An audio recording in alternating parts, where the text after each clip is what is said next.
Sponsored by Surfshark. It's a weird year to be comparing the Pro versions of the Pixel and the iPhone because this generation, the standard versions on both sides of the fence are better than ever, with more features that had been previously reserved for the Pro now opened up to the masses. So if you are buying either the Pixel 10 Pro XL or iPhone 17 Pro Max, chances are it's because you want the very best from Apple or Google. Maybe you're a big gamer or a power user or content creator. I've had both of these in my pocket since they were available, around 2.5 months ago at the time of this video, using them for everyday phone stuff, capturing B-roll for other videos, a trip to Switzerland, and the upheaval of a home move. So after almost 3 months with these two phones, which would I choose if I was forced to go with either one or the other? Let's get into it. If you're going Pro in 2025, chances are at least part of your decision will have to do with looks. And just right off the bat, despite my historic appreciation for Google's designs, I think I have to go with Apple this year. As I said in another recent video, I'm more than ready for the triumphant return of metal smartphones, and the new iPhone's look is unapologetically hefty and substantial. This looks like a serious piece of equipment, a tool and not a toy, and it's a clear step up from the past 5 years of samey iPhone designs. The choice of colours is also bolder than Google's this year, although I do actually appreciate the understated bare metal of this silver version. For my Pixel 10 Pro XL, I opted for the mint green, the most vibrant of a typically reserved set of hues, and this does still look pretty sharp, but it's clear Google wasn't looking to make this a big year for Pixel design overhauls. Nevertheless, with the same glossy sides and matte back as the 9 Pro XL, it's a tried and true look. I will say that in carrying these two day to day, I definitely find the iPhone more slippery, mainly due to its matte metal finish, and the fact that more of the touch points that you're holding onto on the phone are metal versus glass. Even so, I'm more of a fan of Apple's design this time around. On paper, the Pixel boasts a brighter display, but Apple's got something a little special going on this year, a reflection-cancelling layer of the kind that had been exclusive to Samsung's Ultra line until very recently. That anti-reflection coating isn't something you'll notice much in this part of the world at this time of year, but it's a game changer on brighter days, and I do love to see it finally coming to something besides a Samsung phone. Whichever smartphone ecosystem you choose, one thing you won't want to skimp on is internet security, and that's where this video's sponsor comes in, Surfshark. Surfshark is a VPN that helps you secure your online data for added privacy and security. Surfshark protects you from online threats 24/7 wherever you go. A single plan covers unlimited devices, and Surfshark is supported on all major platforms like iOS, macOS, Android, and Windows. And its no locks policy means Surfshark doesn't track or store what you do online for added privacy. Surfshark is super fast, with high-speed servers in over 100 territories around the globe, so you can appear as if you're anywhere else in the world, crucial in a world of increasing content geo-restrictions. Plus, the alert feature can notify you the moment your email, ID, credit card, or other personal data gets leaked online. And to preempt the bad guys, alternate ID can create a whole separate virtual identity for you to use online. Hit the link in the description to get Surfshark for the equivalent of just $1.89 per month plus 4 months extra free. Thanks to Surfshark for sponsoring. Now back to the video. Apple wins on display borders this year with trimmed down bezels giving a cleaner appearance from the front, taking us closer to the inevitable bezel-less iPhone that's supposedly landing in the next couple of years. Obviously, you've still got the dynamic island here versus the Pixel's hole punch blemish, but I think if you're buying an iPhone, you'll have already priced that in. You'd also expect a Pixel phone like the 10 Pro XL to lag behind in gaming, and that's one thing that absolutely hasn't changed in 2025. Although a lot of fuss was made about the Tensor G5 moving production to TSMC instead of Samsung, turns out the G5 is a fairly minor refresh over the previous G4, and Google's tendency to skimp on raw performance and GPU capabilities has continued into another generation. Needless to say, the iPhone flattens the Pixel in raw benchmarks yet again. Not too surprising and not necessarily an indication of any kind of real-world performance, but it is a thing, and particularly notable in a year when Qualcomm has arguably overtaken Apple's A19 Pro in a couple of key metrics. Now personally, I'm not a big mobile gamer, but if you are, then you probably already know the Pixel line isn't perhaps the greatest choice for you. It's not like you can't game on a Pixel, casual titles work just great of course, but if unlike me, hardcore gaming is a big part of what you're doing with your phone, Google is still lagging behind, and its choice of a Power VR GPU this year has the potential to cause issues with niche titles or emulation if you're into that kind of thing. Day-to-day performance is a completely different story though, and in fact, I can remember way more instances of the iPhone dropping frames over the past couple of months than I have with the Pixel. which has remained buttery smooth throughout.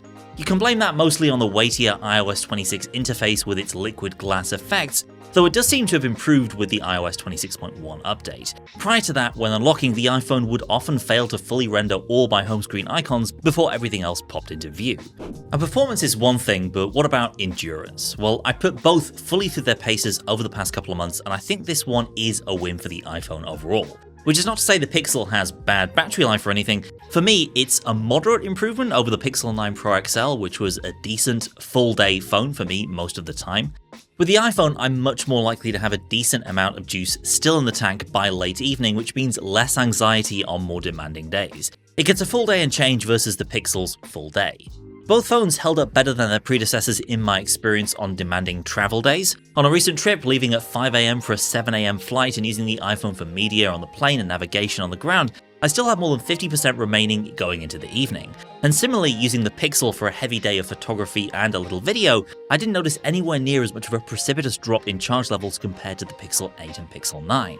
An important part of being pro is having the endurance to actually use those pro features without fear of a dead battery before the end of the day, so both devices score points here even if the iPhone just about squeaks a win overall. Bear in mind, I'm also using the global version of the iPhone 17 Pro Max with a physical SIM slot. If you're in one of the handful of countries with an eSIM-only iPhone like the United States, you'll get a phone with a slightly larger cell, though you'll also likely be connecting to power-hungry millimeter wave 5G, so I guess the two probably balance each other out overall. The Pixel, on the other hand, makes history as the first Android phone to get full Qi 2 support, aka MagSafe, opening up Google's phone to a world of magnetic accessories. This one's not a huge deal for me personally, but if you're already an iPhone person who owns a bunch of MagSafe accessories, then this is an extra little bit of friction that's just been removed if you were thinking about jumping ship to Team Pixel. I also think Google's done a better job overall with its software in this particular matchup. Both Pixel and iPhone are shipping with big new visual refreshes to their UI, Google with its bouncy, quirky Material 3 Expressive, and Apple with its liquid glass.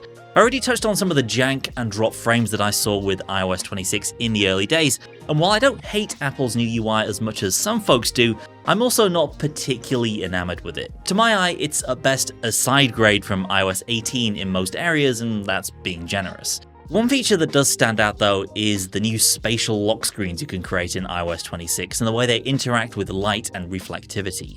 Using either a spatial photo shot on the iPhone or a flat photo made spatial using AI, you can create some pretty impressive lock screens with a real sense of depth and light. Google offers something similar in its live effects wallpaper on the Pixel, but it's not as polished as what you get on the iPhone. Elsewhere though, I do much prefer the look of Material 3 Expressive in day-to-day apps versus the veneer of glass that's been slathered over much of the iPhone's first-party apps. It strikes a cheerful balance between utility, clarity, and visual flair. And the added bounce and sense of weight that you get from Material's animations makes a big difference to the overall feel. And I also feel like I need to shout out the built-in Pixel Weather app, which has gone from strength to strength over the past year and now stands alongside the iPhone Weather app as a really solid offering with in-depth forecasts and things like wind and precipitation maps up to the minute. Google's strengths in AI are also well documented, as are Apple's weaknesses, and most of those are related to photography and video, so we'll get to them a little bit later. I am a little underwhelmed by the new Magic Queue feature, which promised to highlight timely information from across your Google account when doing things like making calls. I haven't noticed this feature day to day, and although I can get it to trigger in some circumstances, the information it surfaced wasn't always particularly useful or relevant. The one AI feature I do find genuinely useful on the iPhone is AI notification summaries through Apple Intelligence. I've often roasted iOS's notification system in the past, and I still think it's kind of a mess visually, even in iOS 26, but Apple Intelligence has improved in this one area over the past year, and being able to just glance down to summarize a long text chain or email thread is something that I find very useful day to day. It's actually a feature that's found its way to the Pixel in recent weeks, though only available initially for messaging notifications. Pro photography is one of the major reasons you might actually want to spend $1,200 plus on a smartphone, and Apple and Google are heading in a very similar direction with their hardware here. With the Pixel, the camera hardware is largely unchanged from the previous gen. With Apple, the iPhone finally gets a major upgrade to its telephoto, a change that's been much anticipated mainly because the past two versions of the iPhone's telephoto have been so underwhelming. Like, if you've looked at any of our previous iPhone comparisons, you'll know it just gets decimated by the best Android telephotos. And the new iPhone telephoto is definitely a lot better, with a 4x zoom range, a larger sensor size, and significantly higher resolution than the previous gen. It's basically at the same level as the big boy folded telephoto cameras of Samsung and Google now. But Google has its own secret sauce this year in the form of ProRes Zoom. Not to be confused with Apple's ProRes video format, this is AI-powered zoom that uses generative technology to infer extra detail in shots at 20 times or above. We've got a whole video on this feature if you want to dive deeper, but the short version is Google has handled this AI zooming feature quite sensibly, and generally it works well, nowhere near as over the top and excessive as the same feature in some of Honor's phones. And it works locally too, so there's no need to offload anything into the cloud. Looking at some photo samples, the first thing you notice is the usual subtle color differences between these two phones. The pixel shots tend to be a touch more saturated and vibrant at their default settings compared to the flatter images produced by the iPhone. Obviously, the iPhone has its loadout of looks that you can apply either during shooting or after the fact, so it's pretty easy to change things up. We're just looking at the defaults here. The Pixel also tends towards slightly warmer hues in daylight shots with a more pinkish tint in some instances, but in terms of overall detail, there's really not a lot in it between these two phones if you're just looking at the primary camera. In scenes with a lot of dynamic range, especially with the ultra-wide, the Pixel camera also tends to even things out a bit more, whereas the iPhone retains a more contrasty look. Field of view is about the same here too, which is great, both are plenty wide, and I also noticed no issue with noise, grain, or blurring towards the edges of the frame, which is sometimes a thing with ultra-wide cameras. In lower light situations, I feel like the Pixel still has a slight edge over the iPhone, as was the case in previous matchups. With the ultra-wide in particular, I saw a little more noise and grain towards the edges of shots taken with the iPhone, as you can see here. Just practically, it's also easier to lock the Pixel into its night shooting mode than it is with the iPhone, which requires more taps to force night mode on or increase the exposure time. Generally speaking, I prefer the extra bit of punch and dynamic range that you get with the Pixel camera, but both are excellent here. Where you really start to see more of a contrast is in the telephoto, with Apple finally joining the big leagues with a large sensor behind its periscope zoom lens. And looking at photos from these two in the 4 to 10 times range, aside from color differences, it's once again pretty comparable. The main thing I notice here is a bit more sharpening happening in the Pixel photo. The iPhone's is ever so slightly softer. At 10 times and above though, you begin to notice the slight advantages that Google has with that famed Pixel image processing.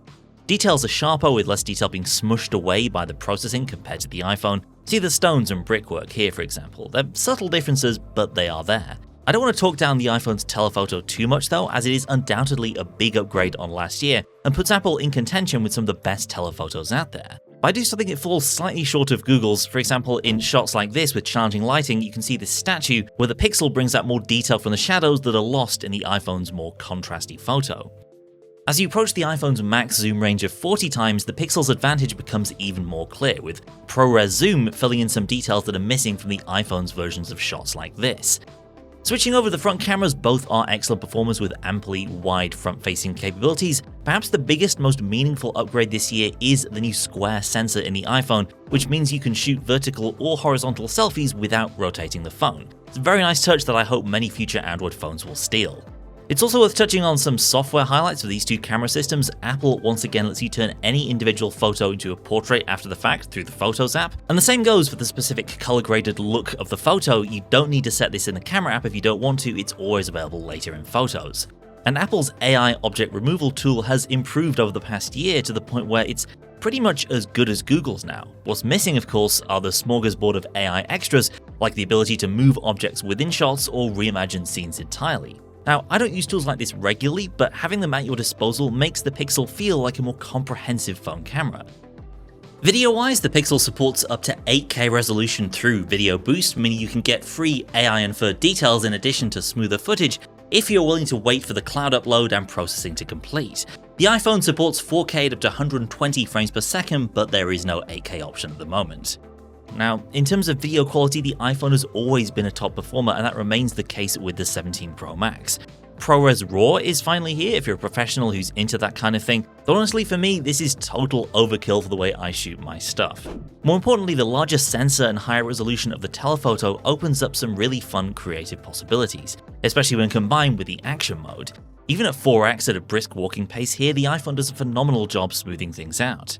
And look, even without the action mode, the standard level of stabilization gives you plenty of wiggle room for handheld pans, though to be fair to Google, the Pixel camera more than holds its own in this direct comparison. I also found Apple's camera did a noticeably better job in certain kinds of moving shots from the ultra-wide camera.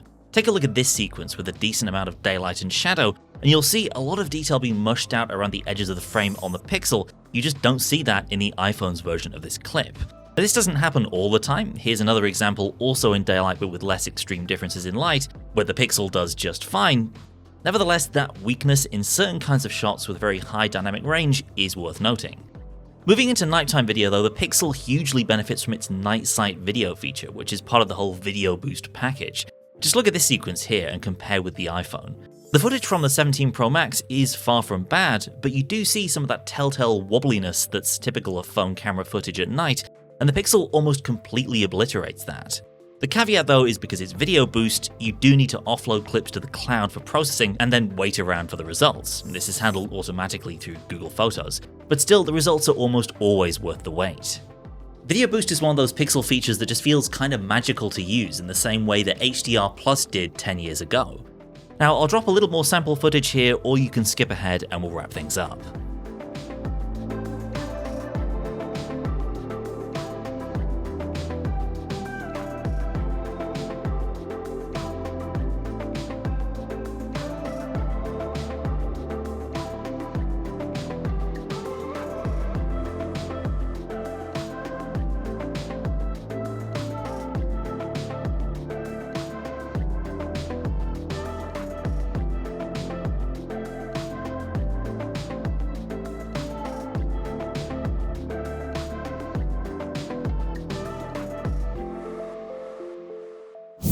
These are both fantastic phones that I think most people will be more than happy with, but if you asked me to pick one and only one to use over the next couple of years, I think my choice would have to be the Pixel.